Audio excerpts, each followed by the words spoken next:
So here's what we're going to talk about today. Pretty simple. We're going to talk just very briefly about applying for jobs, because I think it's important. You can't get an interview without applying, right? We're going to talk a little bit about how to prep for an interview, some things to do to be successful during the interview process, and then what to do afterwards. And I would be remiss if I did not include a little bit about networking in every single presentation that I give. But I think one thing that is going to be really important about this chat we have over the next 20, 25 minutes, this is not just me presenting pretty slides and chatting. That would be super boring. This is a discussion. So ask questions, pop up, throw something in the chat. Don't be shy.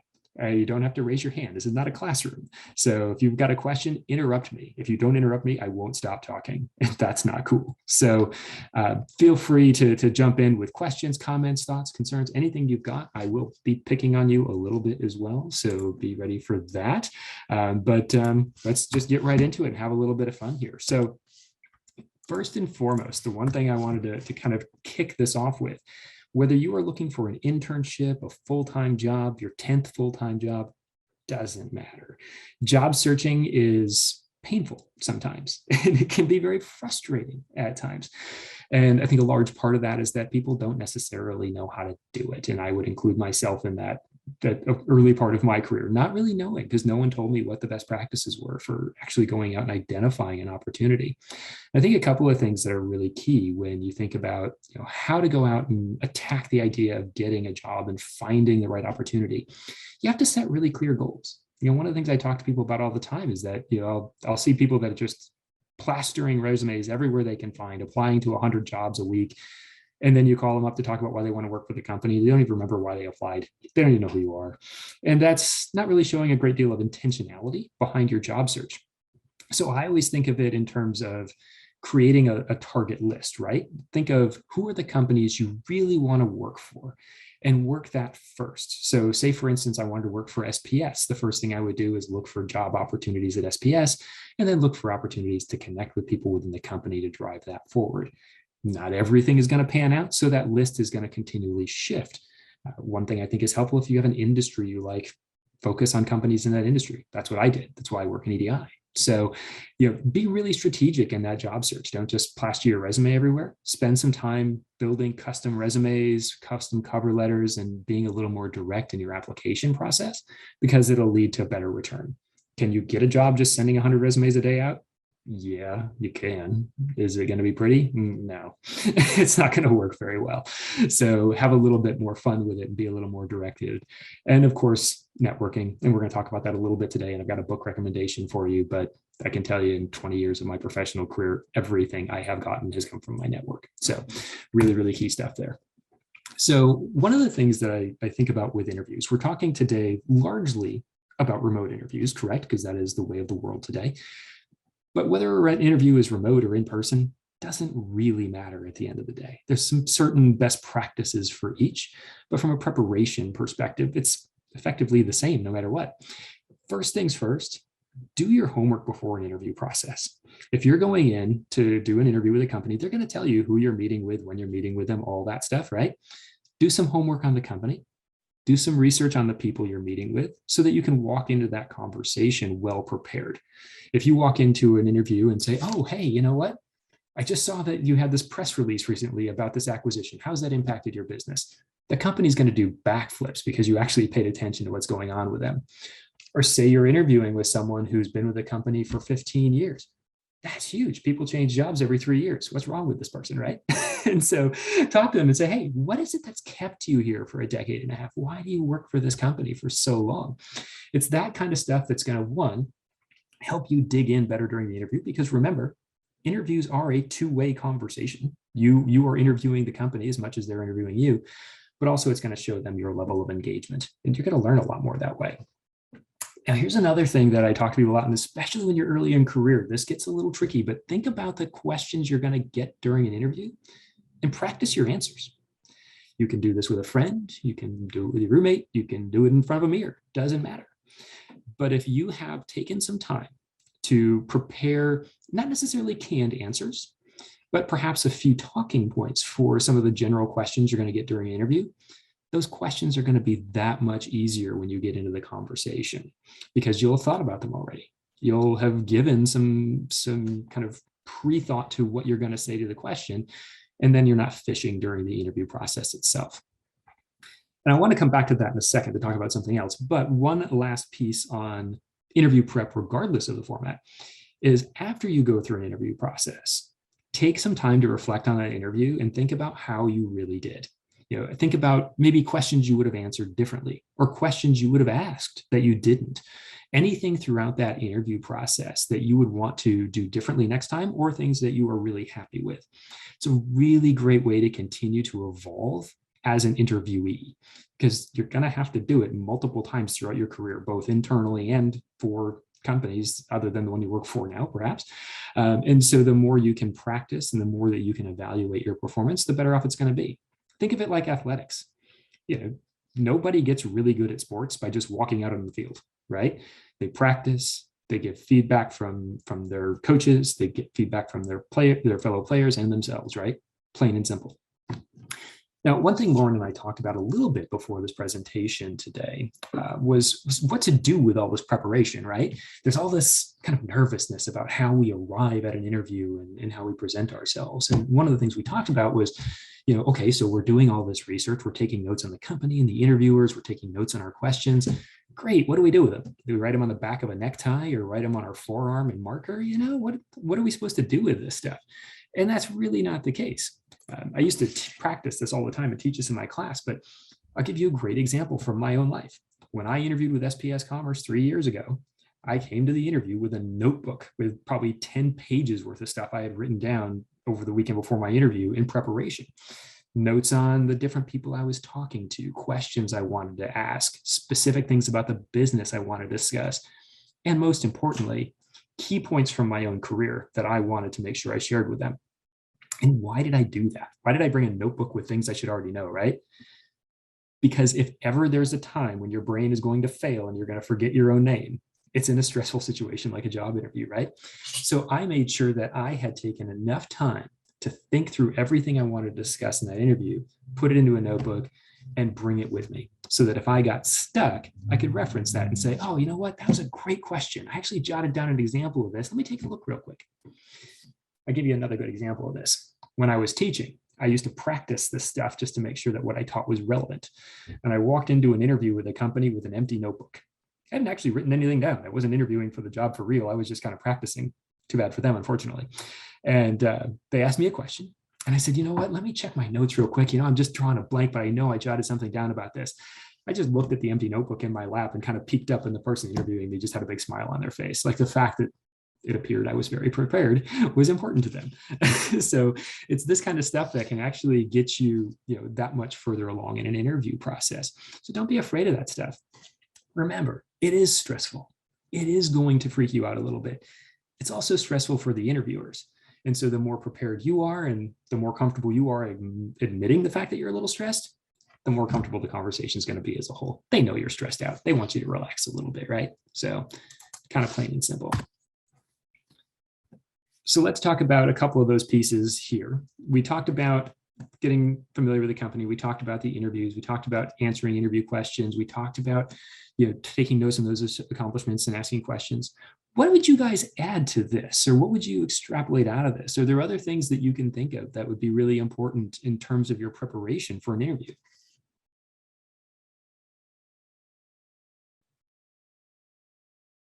And don't be shy. I won't make fun of your answers, I promise.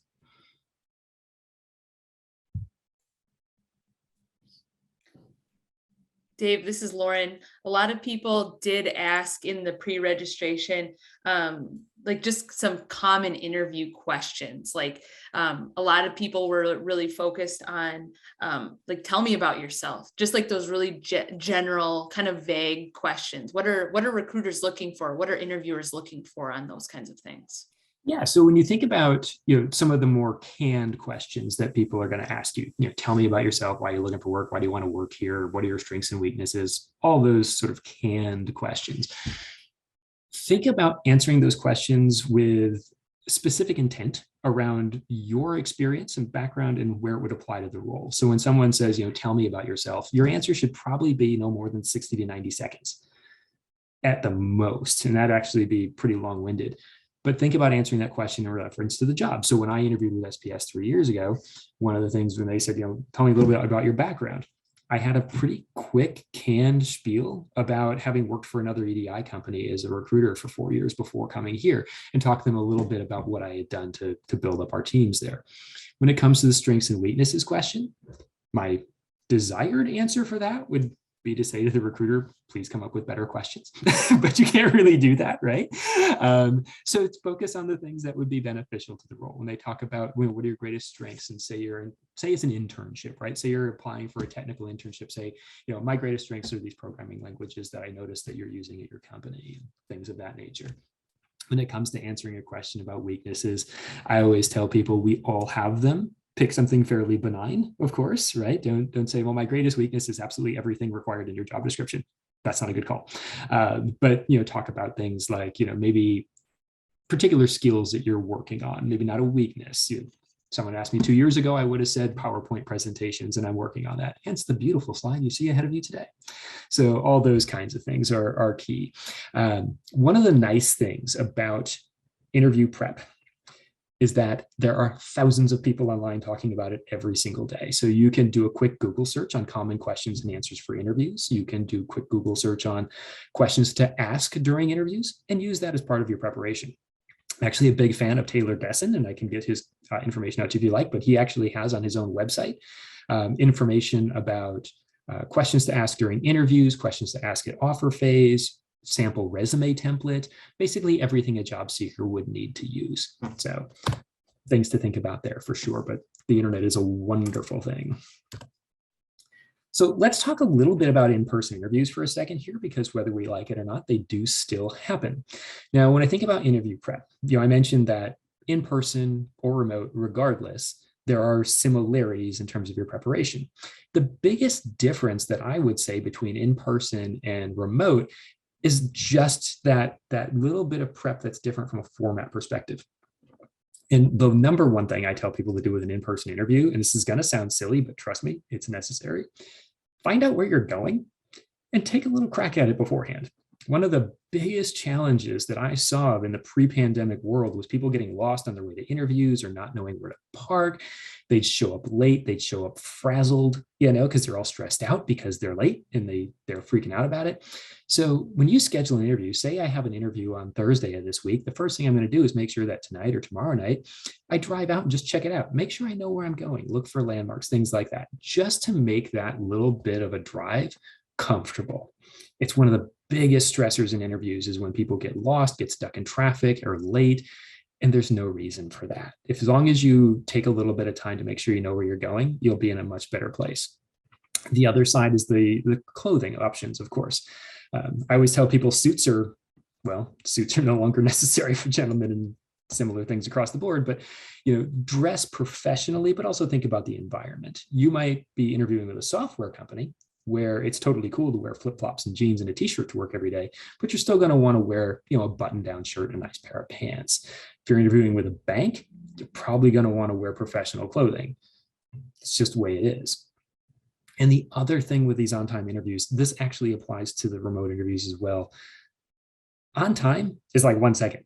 Like if this meeting is at 3:00 and you logged in at 3:01, you're late. Okay. Early lasts forever. I wouldn't want you to log into this meeting at 2:00 yesterday, but early does last a really, really long time. So if you get to an interview early, that's great. You've done a good job. And this is where that driving thing comes in. Great example, my very first interview for a recruiting position 15 years ago, I got to their parking lot half an hour before the interview. What did I do? I sat there and read a magazine for a little bit. It's no big deal. I didn't go in the office half an hour early, but at least I knew I was there. I was ready.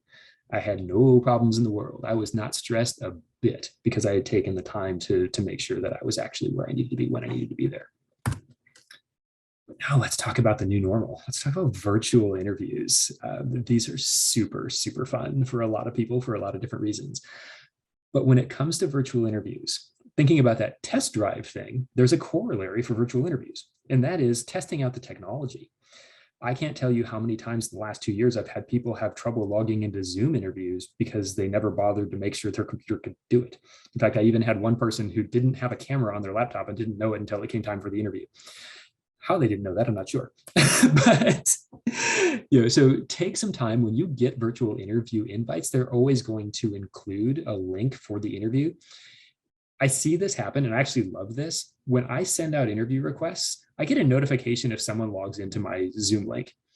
And even just this week, I had someone log in on Sunday afternoon to one of my Zoom links, and I got a notification about it. I wasn't in there, but it showed me that they were taking a little bit of time out of their afternoon to prep and make sure they were ready, which is super cool. The other piece I think about a lot with these virtual interviews, think about what's behind you. It's very important. We can use a great example like Lauren. She's got a virtual background, static image, nice SPS logo. That's awesome. I dig that. Think about my background. Nothing fancy in the background. I actually have 2 separate lamps on me right now to give myself the wonderful glow you see. But other than that, nothing really crazy going on. There's you can see a picture of my wife. You can see a lamp, and that's about it. Think about this stuff before you log into an interview. I have seen all kinds of fun things in virtual interviews over the last 2 years, and it does make a difference. If someone sees behind you an unmade bed or a pile of dirty dishes in a sink because you're sitting at the island in your kitchen, it's just going to show a lack of preparation and a lack of seriousness in the process, right? Plain and simple. And much like you would with an on-site interview, being early is important. Make sure if you've got a virtual interview that you're sitting in front of your laptop 10 to 15 minutes before that interview. Sit down, take a deep breath, make sure you've got your water handy, turn your phone off. You don't want that thing vibrating during a virtual interview. Make sure your cat is in the other room, hopefully. Just make sure that your space is ready, because that way when it comes time to log in, you log in a couple minutes early, you're in a much better mental state. What else would you guys think would be key for these virtual interviews? I'm curious what you think. Most of you probably live online a lot. I'm curious if there are other best practices that you would add to this that I've left out, perhaps.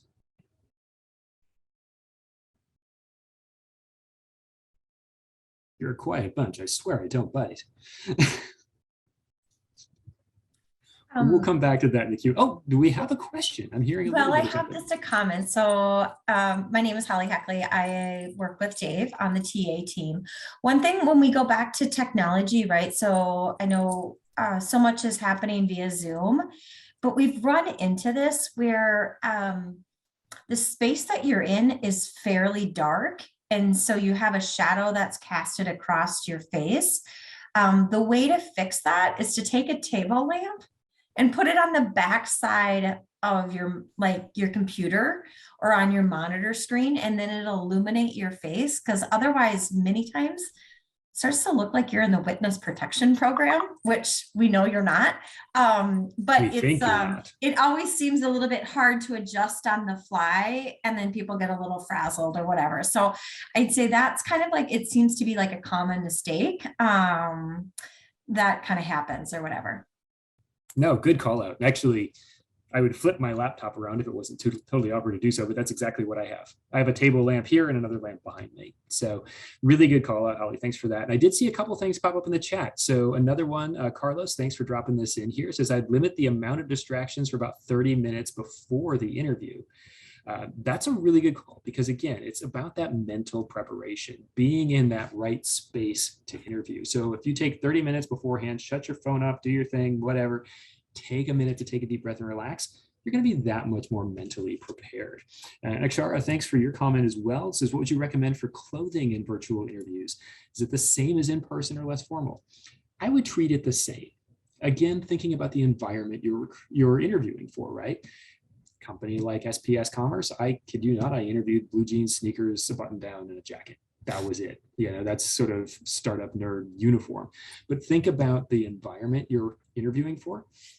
Now, bear in mind, we've all seen these stories over the course of the last couple of years. You can look all business professional on the top and be wearing pajamas on the bottom. Is that okay? Yeah, it's fine. But think about the headspace. If I come to an interview dressed exactly as I would if I were going in person, but I'm virtual, mentally, I am much more in the right space to interview. If I show up for a virtual interview and I'm wearing a button-down shirt with a pair of Bermuda shorts and Birkenstocks, mentally, I'm probably not as focused on the task at hand. So think of it that way. Think more about creating a particular environment where you're going to be successful in the interview.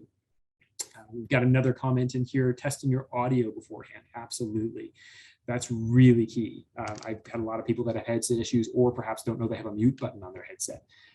It's always entertaining, but it's not really good for the course of the interview process. And then, yes, thank you for shouting out a notepad here. Just as I mentioned about taking notes before an interview in terms of preparation, absolutely have a notepad ready, whether it's an in-person or virtual interview, so you can take notes through the interview process. I can't tell you how much that has saved my butt over the years. Great example, I interviewed back in 2015 for a startup I worked for at the time. And one of the managers asked me a question I did not have an answer to at the time. It was a very specific data point I didn't know. Jotted the note down, got back to my house, sent him an email and said, hey, wanted to follow up on the question you asked me I couldn't answer at the time. Here's what you asked me about. Here's what I wanted to let you know. Let me know if it answers your question. And did it work? I mean, I worked there for 4 years, so it worked. Pretty simple, which is kind of cool. So thanks for dropping those messages in the chat. Keep them coming. This is the fun stuff. So we've talked about, before the interview, what we do, but let's talk about during the interview. Just like with an in-person interview, body language matters. I kid you not. I interviewed someone the other day whose entire interview was like this. Let's see if I can recreate it properly. This was my person I talked to. It was awesome. The entire time, they look like that little dude you put on the front of your truck. Like, no, that's not it. Watch your body language. You have a self-view camera. Pay attention to that. I tend to be a very animated speaker. I talk with my hands, and people can see me doing that while I'm even in virtual meetings. Now, you might not be able to see my hands, but you can see my body moving around. You can see the positivity, the engagement as I lean into the camera. Think about that stuff, because you want to project just as much, if not more so, during a virtual interview than you would in person. And then also, it can be a little clunky virtually trying to sort of read everybody's body language, read when they're giving natural pauses in the conversation. And there can be at times, depending on their own bandwidth, lag, right? So when you ask a question, pause and allow them to respond. When you make a statement, pause and allow them to digest. Because if there's any kind of lag in the video and audio, you need to create a little bit of extra space for that stuff. The other piece in here, and again, this applies very much to both in-person and remote, be concise, be authentic, but leave it at that. If I ask somebody a question, it takes them 10 minutes to answer it, that's a bad sign. And this is where that practice comes in too, because there's certain questions you're going to get asked, practice answering them in a very concise fashion. And then of course, the questions piece we talked about earlier. You are interviewing this company just as much as they are interviewing you. So ask them questions that are actually going to help you understand whether or not you want to work there. You've got options. No matter what anybody says, you've got options. So make sure that you are asking those questions that will give you insight into the organization. And of course, the last thing, do not ever get off an interview without asking what the next steps are. You should leave every interview knowing what to expect after the fact. That's really, really key. Any other thoughts on virtual interviewing? Anything else that you guys would add in there, perhaps, in terms of best practices? Or questions, perhaps, although we will come to Q&A, of course. Oops, I have to quit playing my button. Cool. So one last thing I did want to talk about with interviews themselves is what to do after you leave the office, after you log off, whatever that looks like. There's a follow-up component that's really key. And where this really comes in is after you've had a chance to meet people, spend a few minutes just to shoot them a quick follow-up thank you. Now, back 1,000 years ago, we all preached sending handwritten notes to people. Can you do that? Well, yeah, you could. It's a little old-fashioned. It certainly would bring a smile to certain people, but realistically, a quick email follow-up is great. Read it 3 times before you send it, but send a follow-up email and make it specific. And again, I'll use a personal example here because I think it's just the easiest way to do it. My last interview, the last time I interviewed was 3 years ago. That was SPS Commerce. I sent an email to every single person I interviewed with and made a comment in my follow-up about something specific from the conversation. This is where that note-taking comes in handy, right? Because I had taken notes on what we were talking about. So when I sent follow-up, I was able to reference specific things that I could touch on with them, which was really key. That's really it for interviews. I'm looking forward to some more questions and things like that, but there's one other thing I wanted to touch on. I mentioned this at the top of the chat here. Networking is everything. It really is. I've been well, let's just say I've been out of school for a minute or two. And my entire career has really been built off my professional network and how I've done that. And when we talk about networking, one of the things I think is important to emphasize, I give an entire presentation just on this one topic. It's like an hour long.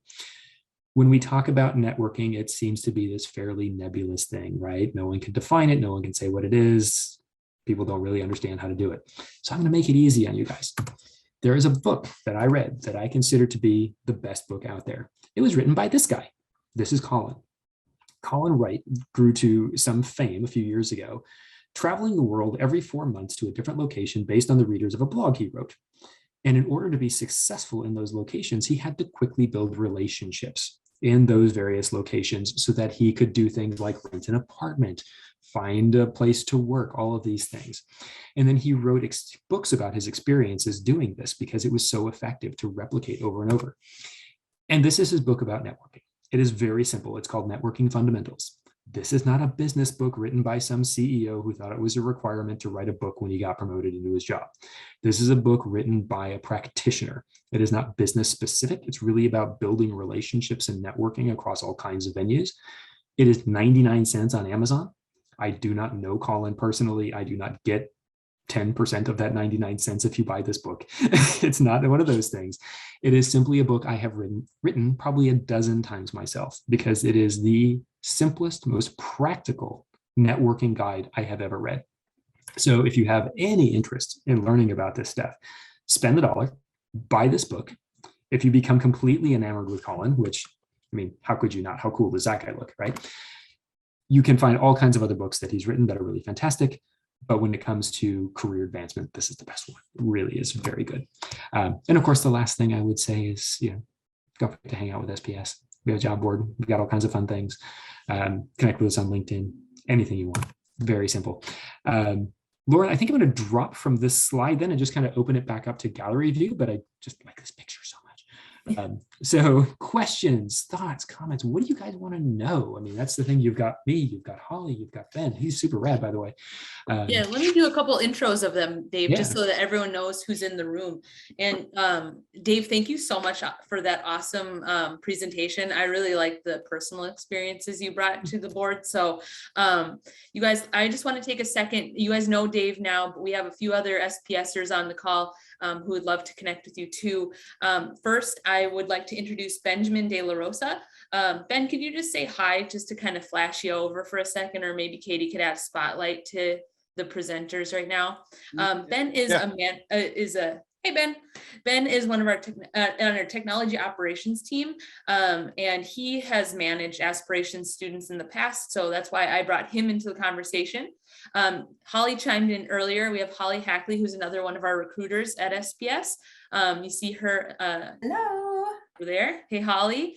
And then our last panelist is Janie Vang, and Janie is a sophomore at Doherty Family College, and she is one of our current interns on the sales training team. And I really appreciate all of your guys' time being here today. And to our audience, thank you guys so much for those really great questions. I have collected some of the questions that you guys submitted, but I would love to give you guys the opportunity if anything came up during the discussion with Dave. We have Ben again, who manages both professional staff and interns, Janie, who's in it right now, in it to win it, and Holly and Dave, who interview people as their day to day. So I just invite anybody, if you'd like to throw something in the chat, or if anyone would like to come forward, I'll give you guys a few seconds to do that. Otherwise, I'll chime in with some questions for these guys.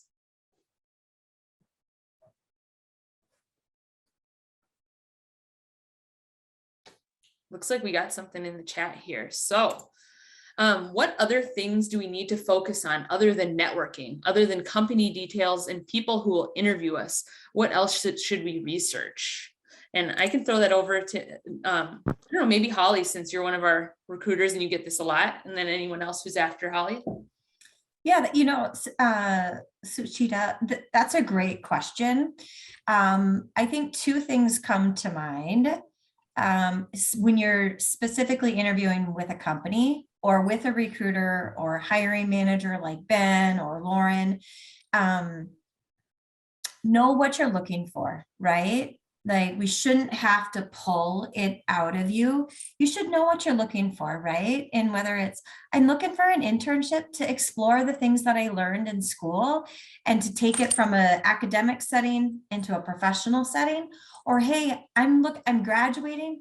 I just want to, I want a job. I want to like be able to go to work 8 to 5. I want to work with people who are collaborative, who are innovative. I want to be in front of customers, or I want to be in a more quiet role, right? Where you're more inward.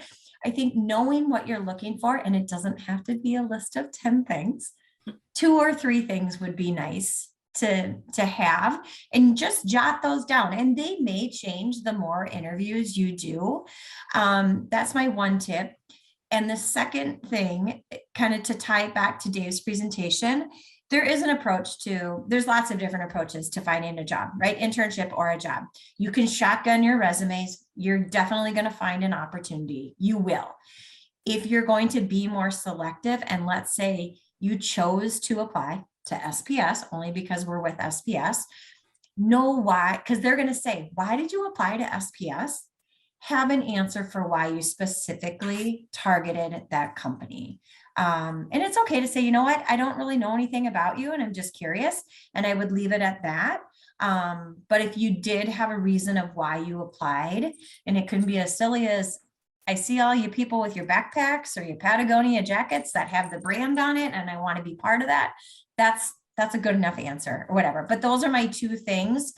And those are things that you bring to the table, that the research that you have done internally versus having to research who you're meeting with or stuff about the job or anything like that. Thank you, Holly. Does anyone else have anything to add on that front? Otherwise, it looks like we do have another question over here. Katie, thanks for doing this. What are the best questions you've been asked in an interview?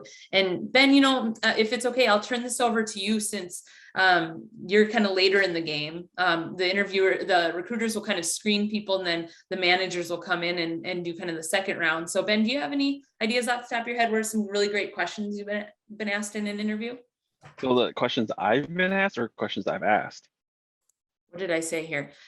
Sorry about this. What are the That's best questions that you have been asked in an interview? Oh, I don't know. That's kind of best question. I guess I don't know if this is maybe the best question, maybe, but a very common one is being asked to recall like a difficult situation. Then how did you overcome it? Then what did you learn from it? Which is actually a really good question, because it lets us know a lot about like yourself and how you handle yourself, how you handle stress. So yeah, I don't know. Again, I don't know if necessarily the best one, but that's definitely a very, very common one. Sure. And then Dave or Holly or Janie, do you guys have anything to back up Ben on that one? I would say right now, the couple of things that really stand out, interviewers that ask me about our COVID response has been, I think, really good. Part of that is because it helps you understand the culture of the company, right? Every company has responded differently to the last few years. And if they ask about what we've done, both from a physical environment perspective and how we've supported our employees through that, I think that's really key. And then more generally, one of the things that I think is good when potential employees ask is, why are you with this company? What is it about the company that you like? Because it forces the interviewer to open up a little bit and get kind of personal about what it is they enjoy about the company. Yeah.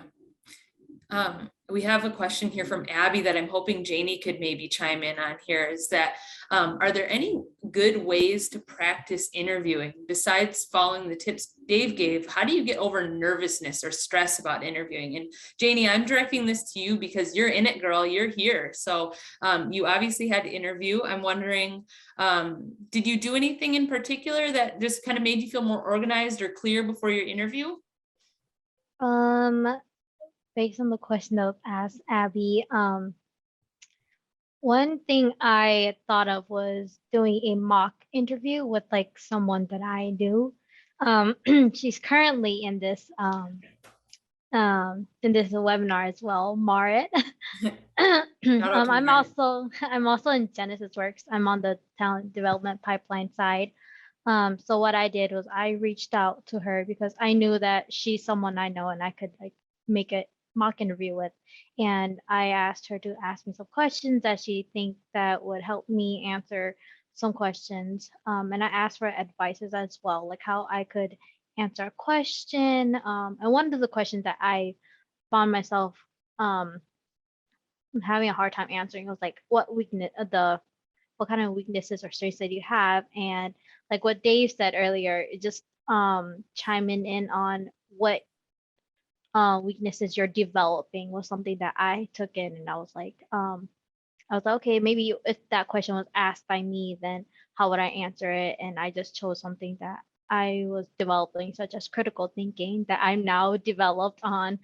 Um, and a way to get over nervous or stress during the interview, um, be confident when you are in the interview. Don't think that although they're the recruiter or they're the interviewer that you're talking to, think of it as a normal conversation you're having with them rather than, oh, that's someone that's going to hire you. Like that fear that you have. Walk in very confident and talk about yourself confidently, or like kind of like open yourself up to the recruiter interview. That's how they kind of know like what kind of person you are. Yeah, that's my advice. I think that's really great advice. It sounds like you're identifying people in your life that trust, that you respect their opinion. So, maybe you guys take I don't mean to give you more homework after all this stuff, but maybe you take a couple minutes and you write down like one or two people in your professional or personal sphere that you trust, that you can trust to give honest feedback, and that you could practice on and not feel like a dork or something like that, so like I think that Janie's right. Opening yourself up to things like that is so important, and then you just have yourself a little bit more confident before you step into like Holly's office or Dave's office to have that interview. So I have two more things to add to that, go ahead, Lauren, yeah. which plays off of Jenny's thing. So, Jenny said, be confident. I recall when we were doing on-site interviews, we had somebody in and she was just so nervous, right? Like our heart was breaking for her. And one of the hiring leaders, we said, you know what? Why don't you step outside of the conference room? Why don't you practice your super person pose or go to the bathroom? And if you don't know what a super person pose is, it's your hand on your hips, you roll your shoulders back and you just take a couple deep breaths and it just opens you up. And it's just those little things that just acknowledge. And then you're just like, oh, I got rid of that. Just that physical action of it can help. And then the other piece is like, and Dave and Ben, I'm sure you've been in interviews the person's nervous, right? It's okay to call it out and say, you know what? I'm sorry, Dave. I'm just so nervous right now. I'm sure none of my words are making any sense. Can you just give me just a minute to breathe?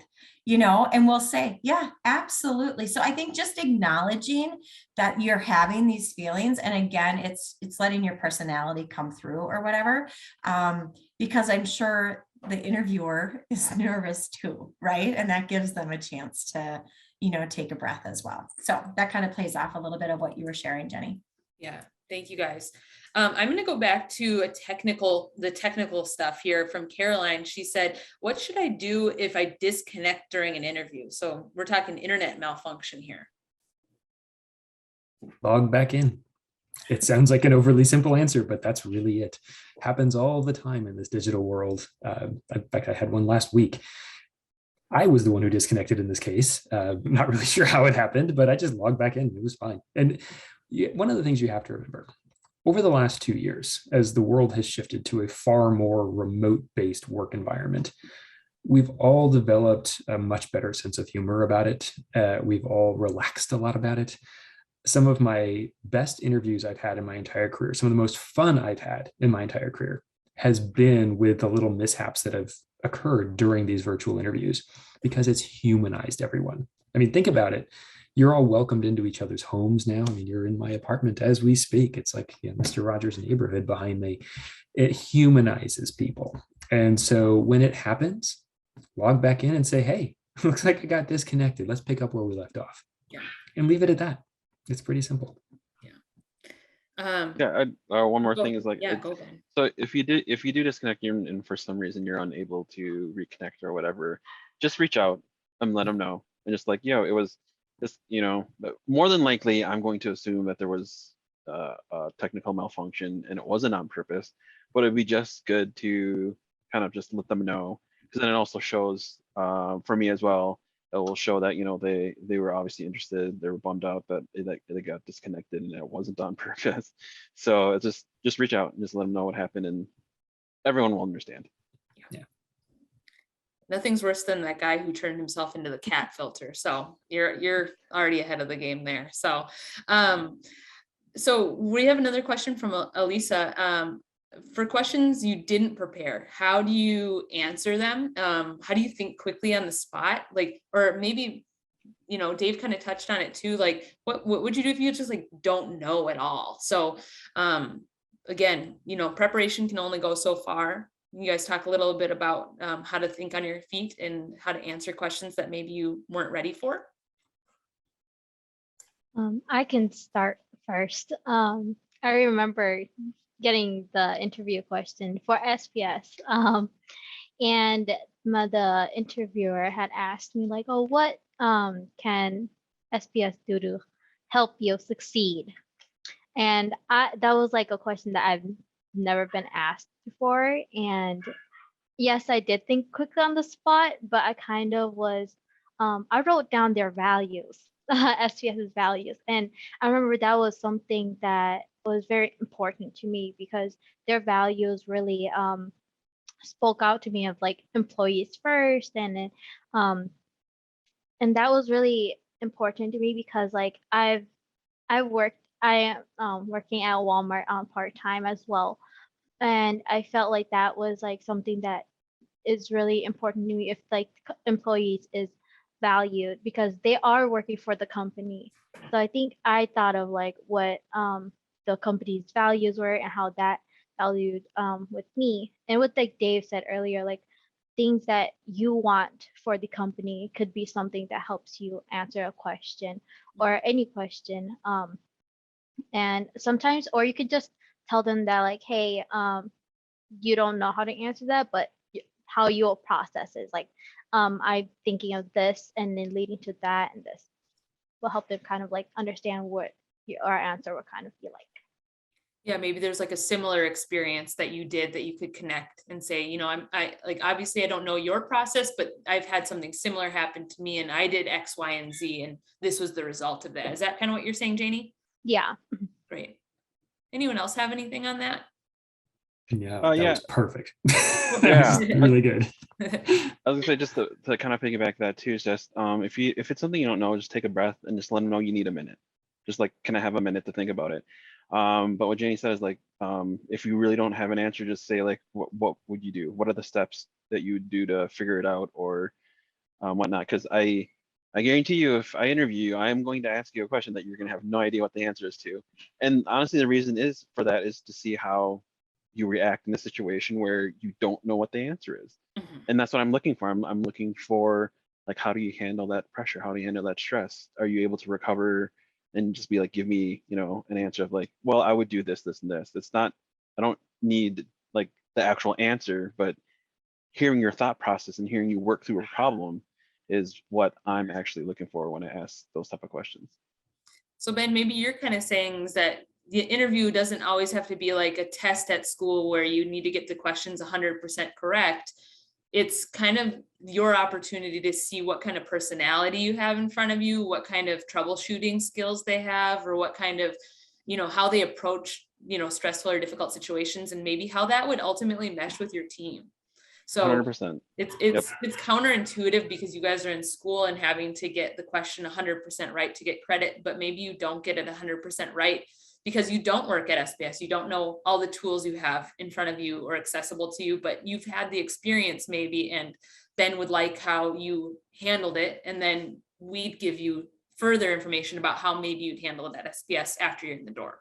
So I'm hoping I'm summarizing that okay, or at least kind of taking that off a little bit. So we got this a few times. I'm going to switch questions here just to tackle the last couple since we're running short on time. Got a couple in the pre-registration, but somebody asked, how do you come off genuine with your answers in your interview to your interviewer? How much should you be sharing with them? It's an interesting question. And what I would say to that is to come off as genuine, be genuine. That's it. Be authentically yourself during the interview process. I can say anybody that, that I interview who is too canned, too robotic in their responses, clearly just giving me an answer that they think I want to hear, I know automatically. And I have a lot more fun in interviews where people are being just themselves and answering questions in a way that they would be talking to me as if we were at the park and not just in an interview. When it comes to how much you want to share, I suppose it depends on kind of questions they're asking you. There's certain things you probably don't want to talk about during the interview process. But the more personal and the more authentic you are in your answers, the better it's going to be. And it's simple. If somebody asks you, give me an example of a time you did X, tell them how you did it and tell them what you thought about it. This is why I did this. This is what I did. Plain and simple. Let's see here. Did anyone, sorry, Holly, were you talking? I'm sorry, I thought I saw you move there. And I'm sorry, I'm going through the speed round here. I just want to make sure that we get to everyone's questions. How do you answer the question at the end of the interview? Do you have anything else to add? How do you professionally end an interview? And what are the last things you should leave the interviewer with?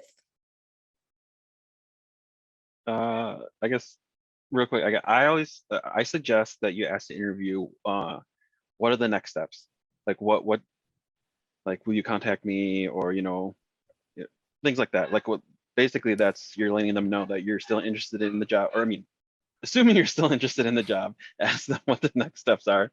And then if you really have no questions, they'll be like, no, I don't have any questions, and then thank them for their time. That's yeah.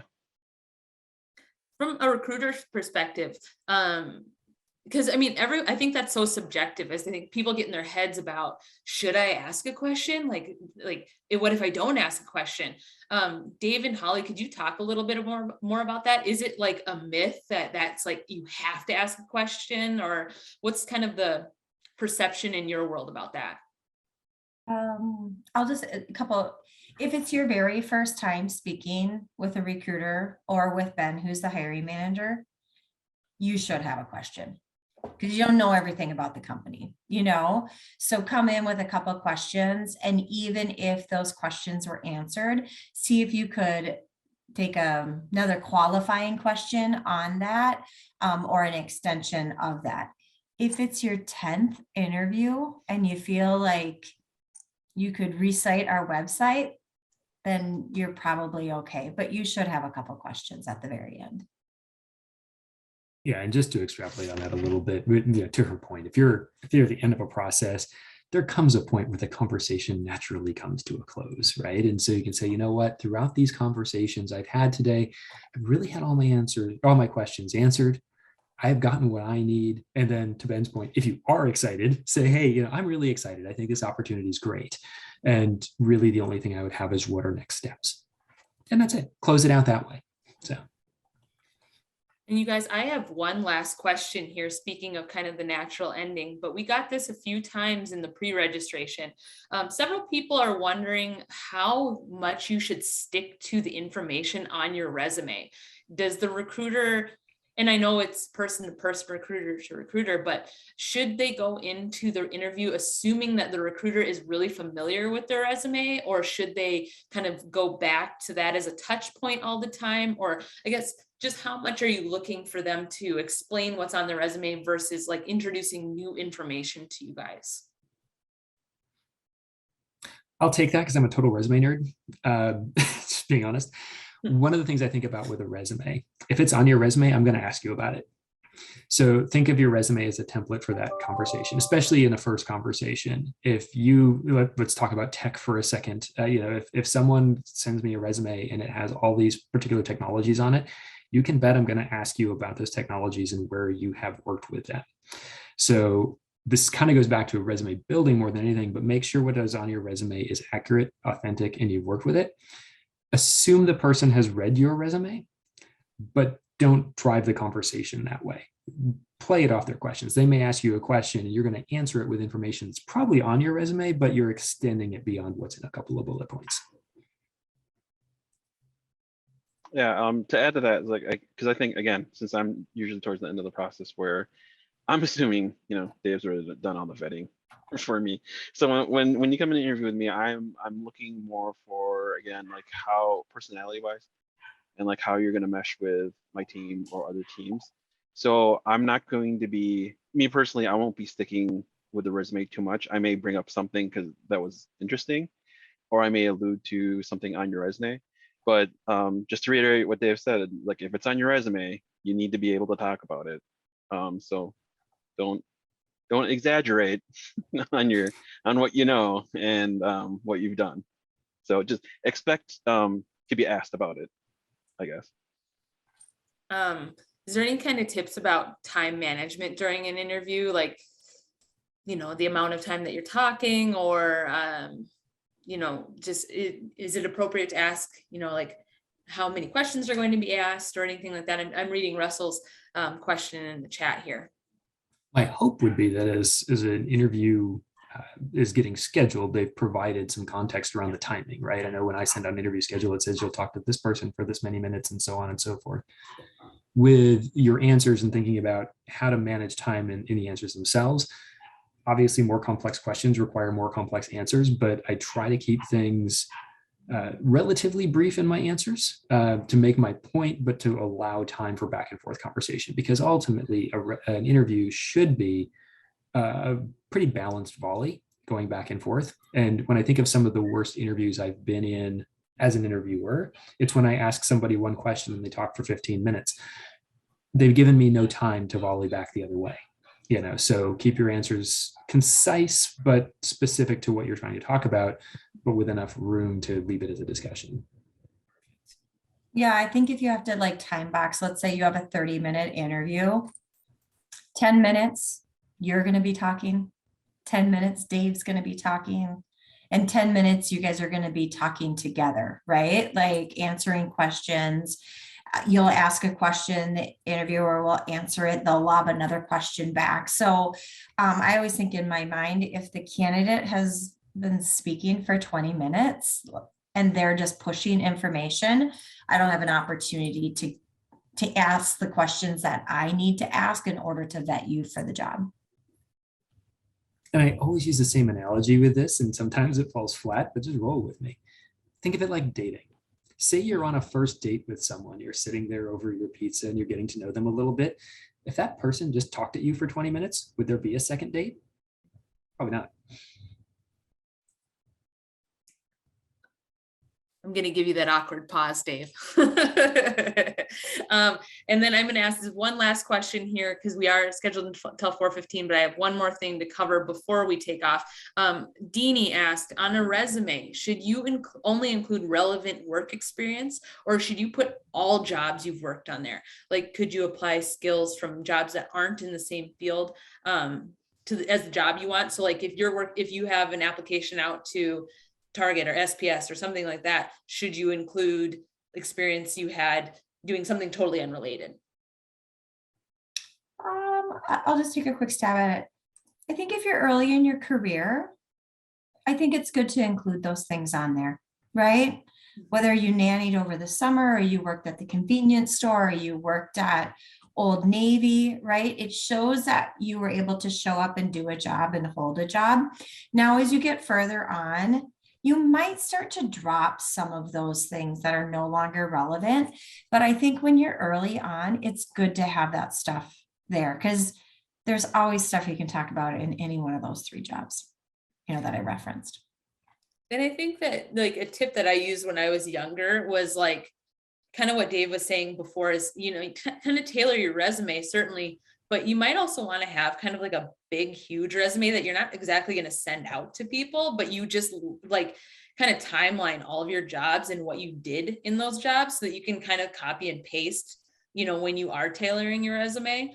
So again, you're not sending out like a 4-pager or anything like that, but you have, archived all of your experiences, and you could include volunteer experience, or maybe you're involved with sports or in a church or whatever it is, like your extracurriculars. Before SPS worked at a college, and I took those into account because it really showed that you could manage your time, that you were engaged. If you were working in teams of people, I saw that you had team experience because I was looking for that. So, don't discount it just because it doesn't say that you were working with cloud systems or something like that. Yeah, and I would like to add, like, that's what I also do. Like, I have a resume that I have on my behalf, and then whatever I send out, it's more towards like the actual place like SPS. I got it through my college, so like my professor was able to send it out. But whatever I put in there was something that like I knew I would be able to talk about, and so I have like there's things workplaces that I worked at, and there's like some things that I did not add into my resume and sending over because like there's things that I know that I would not be able to talk about, but like any experience that you have is very like relevant because it might be experiences that you had that the recruiter may not know. Like for example, I interned at Ecolab, and also worked at Walmart, so I was like I didn't know if I would talk about a lot of what I did in my internship moreover than what I did at Walmart. And when I did my mock interview, the person I was talking to, Mara, she had told me like what I could talk about, like my experiences will help me answer some of the questions that are asked to me during the interview. So it's basically off of what they will be asking you, and your experiences matter because like that's what you went through. That helps the recruiter know what you went through. Yeah, I would say there's no bad job, you guys. Like, it's all about how you talk about it and the experiences that you glean from it, because I would imagine working at Walmart would require quite a lot of customer service, organizational skills, communication. So try to like break down what you do, break down, like if it just, I guess what I'm saying is don't be embarrassed about where you work if it's not like the big job that you're searching for. Like, there are good skills that you can garner from anything. And my last plug here is to utilize your career center, or utilize your any kind of like coaching, or you know what I'm saying, like utilize your counselors at school, have them look things over, have your mentors look things over. Dave said to me when we were preparing this, resumes are really subjective. Like, the resume I like may not be the resume that he likes. So I guess don't get too bogged down in like how it looks. Make sure that it's clear and readable and organized. And there are no spelling errors or grammar issues or things like that. So you get really tripped up with just simple things if you miss it. Yeah, as a former college career advisor, I'll put in a plug for career advisors because they really do know what they're doing and they care about your success. So they want to help you. They can't help you if you don't go to them. Yeah. So I am going to thank our presenters and our panelists here. Ben, Dave, Holly, Janie, thank you so much for your time today. I'm going to let you guys sign off. And again, thank you so much for the insight. And I will connect with you all later, but thank you.